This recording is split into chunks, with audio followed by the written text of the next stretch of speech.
Hey, I'm Mike Jacobs. I play bass and on the Cinder from Buffalo, New York. I was born in Rochester, though, which is the next town over. So we're a Buffalo band.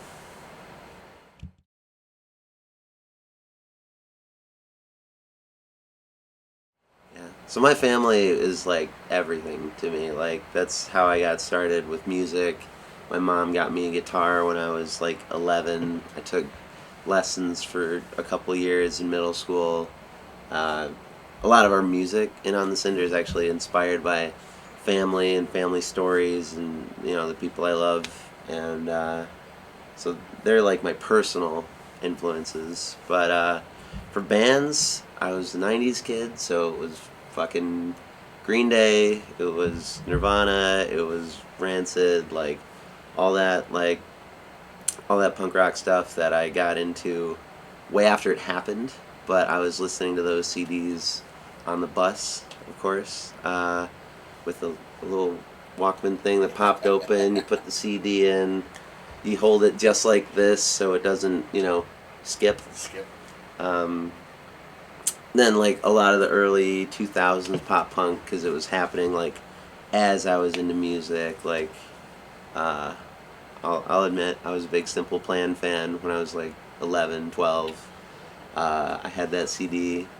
Since we're in Canada, drop a Canadian band. I do think it's crazy that they fucking learned how to speak English to be in that band because they're from I Quebec. didn't know that. Yeah. Um, but otherwise, for music influence, like growing up, I played a lot of acoustic guitar, a lot of like Beatles songs I would play with. Like my grandfather plays drums, or my mom had a boyfriend who got me my first Taylor acoustic, which is like the greatest acoustic guitar in my opinion. He would play a lot of Beatles stuff, a lot of like 50s and 60s music, and I'd play along with him. So that's just how I got started, really.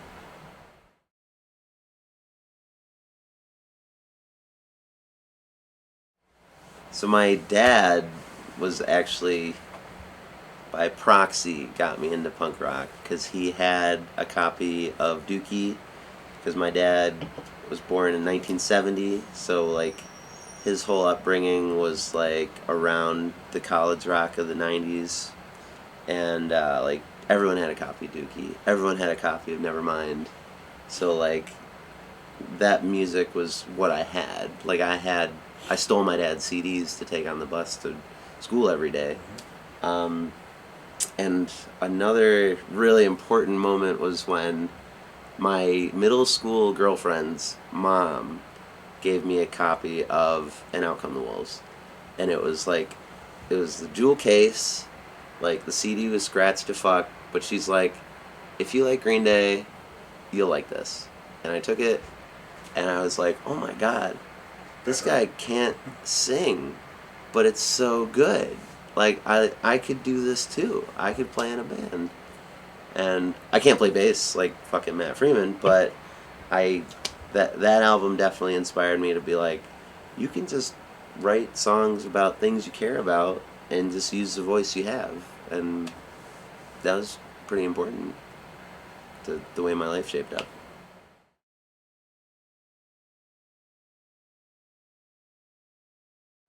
Okay, so the first like big show I went to is tough to say because like I grew up in Rochester, New York, where it's a lot of like music festivals throughout the summer. Cornhill Lilac Festival, like shit like that is happening all the time. So I was always around music, but probably the first like punk show I went to was at it was these little kids in high school. I was in high school. My friend was like, "I have a band. You should come see us play. I'll give you a ride." I was like, "Well, that's pretty much the only obstacle getting there." It was at Bryant and Stratton College, which I'd never fucking been to. I don't even know where it is now, but it was these kids playing music, and it was like loud as fuck. It was super dark in this weird room in this college that no one would have been old enough to go to, but they just had the space, and I was just like, holy shit, these kids are doing it. They're like playing the music I listen to, and it's like I want to do that. And then probably the biggest, first like big show I went to was Green Day on the American Idiot tour in 2003 or 4. I sat in the very last row of HSBC Arena in Buffalo. It was the nosebleeds, up. I went with my dad, and Billy Joe Armstrong talked about smoking weed. And my 13-year-old ass looked up at my dad, and he looked down at me, and was like, God, I got a joint right now. But, yeah, so it's kind of corny, but Green Day was like the first big one for me.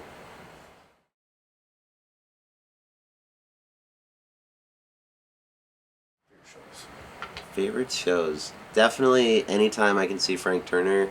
Frank Turner is amazing. He's like the songbird of like the latest generation of artists. I fucking can't even listen to him that much anymore because it's so emotional to me to like listen to his words and read his lyrics, because it's like it strikes me right in my feels. It knows exactly what I need to hear, and I need to just take my time with it. I'll come back later and listen to more. But anytime I can see him live, it's like incredible. Favorite shows I've played. Anytime we play Mohawk Place in Buffalo is pretty special. That's like our hometown, home base.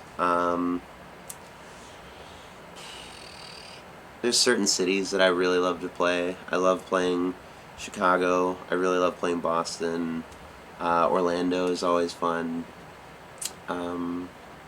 Specifically, I've played and been to so many shows. It's all just one blur of fun. So that's all I got for that.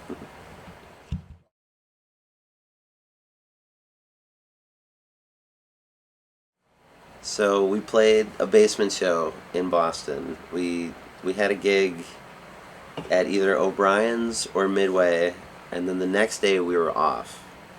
And the band we played with that day previous was like, well, our friend has a basement, we could do a show, like just have like a kegger, and like we'll do burgers in the back. So we go to this guy's house and we play, there's a show happening. And during our set, my wife was actually with us, and she wasn't my wife yet, but she's my girlfriend, and it's pretty raucous. Like, there's a decent number of people in a microscopic basement. It's so tiny. And my wife gets, like, really whacked by the mosh pit, and, like, she's usually good to, like, bounce around, and she can be around it, but she really, like, got shoved hard into the railing that led out of the basement, and I like panicked. It was like the end of the song we were playing, and she was like down. So I went and like checked on her, and we talked it out, and then we had a couple more songs. So I went back down to the basement, and it wasn't like people were being dicks or anything. It was just like very drunk and very raucous, and a lot of people were doing drugs, and just. It was nice people with no sense anymore. We were just all in this fuck show together. And I went back down to like play the last couple songs we had, and it got to the last song and my bass kind of cut out, and like it was a busted wire or something.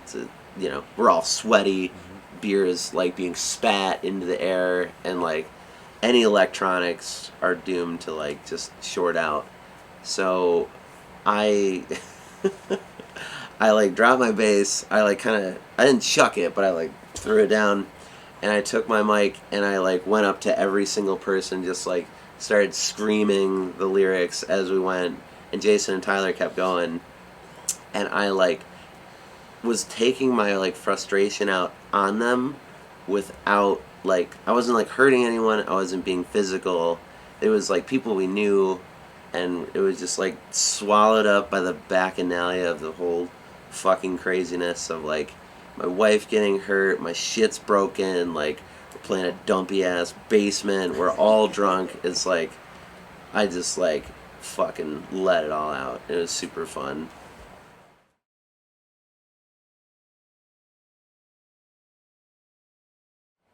Not that many. I've been like just diving headfirst into projects like since I was like 17, just band after band, like very steadily. Uh, it started in a couple like high school bands, like a band called Under Policy, and that turned into playing with guys in what we called the Average Bears. And then that was like all I did in high school. Like I just played acoustic after that. I just wrote songs, solo-ish kind of coffee house stuff. And then I got to college, and my roommate was like, "Let's start a ska band." And I was like, "Fuck yeah, let's do a ska band."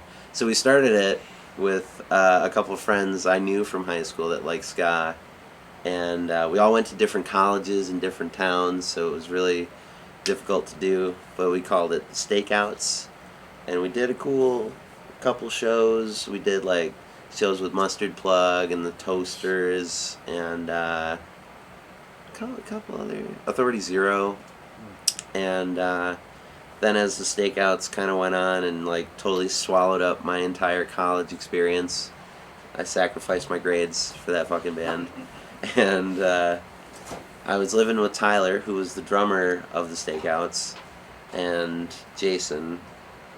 And as the Stakeouts kind of wound down, we were just like, let's do something way simpler. Let's just do a 3-piece punk rock band, do some hardcore shit in there too.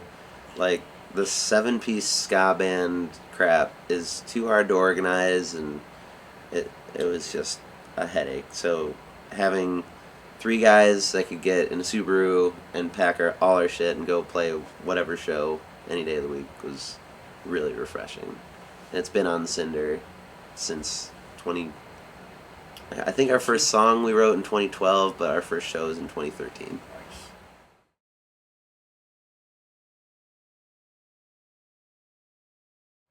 I really love just meeting new people. Like, so much about the DIY circuit we're in is about relationships and community and just like making friends straight up. So like sharing the music that you put all your effort into, all your heart and your soul and, you know, your brain power to make, like having people that understand it and respect it, like that's a great feeling.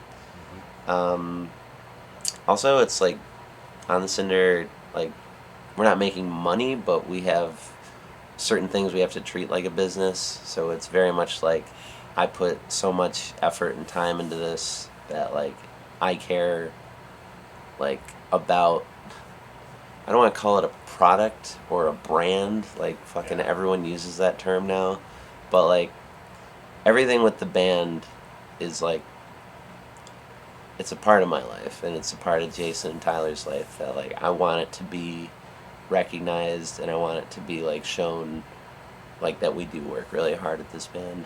Probably the worst part is being away from home. Like family is crucial to me. I have a daughter and like it is hard to be away, but I put a lot of work into like making sure my family's set up when I leave. Like I make sure we have babysitters set for every day. I try to do everything I can to prepare my wife to be on her own. But she's my sugar mama. She's been like, she's been with me for so long, and I really couldn't have anything in my life without her. So like, being away from them, that's the hardest part.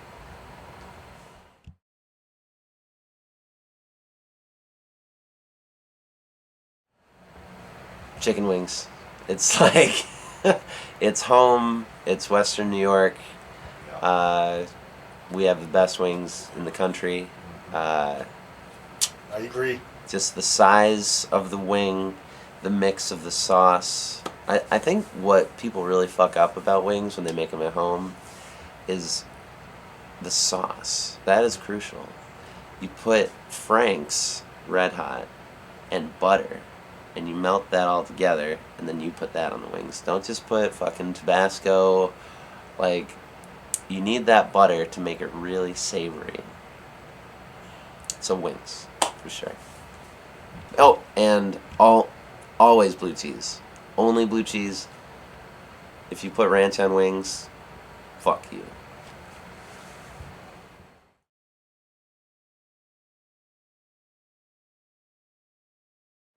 Yeah, I think it comes from like growing up collecting like baseball cards, football cards, hockey cards, basketball. Like I can like pull out any sort of little random knowledge about random players from like any sport basically. Not golf or any of that shit, but like I know like what team Mark Messier was on. I could probably figure out a Oilers. couple years. He was on the Rangers Yeah, too. He was Rangers, on yeah. Vancouver Canucks.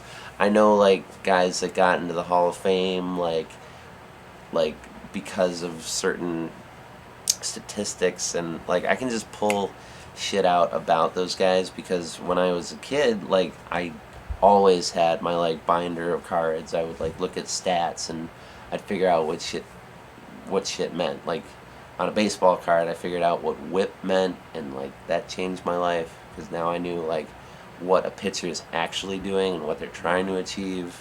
It's just like sports trivia and knowledge. I'm super good at math, science, reading, speech.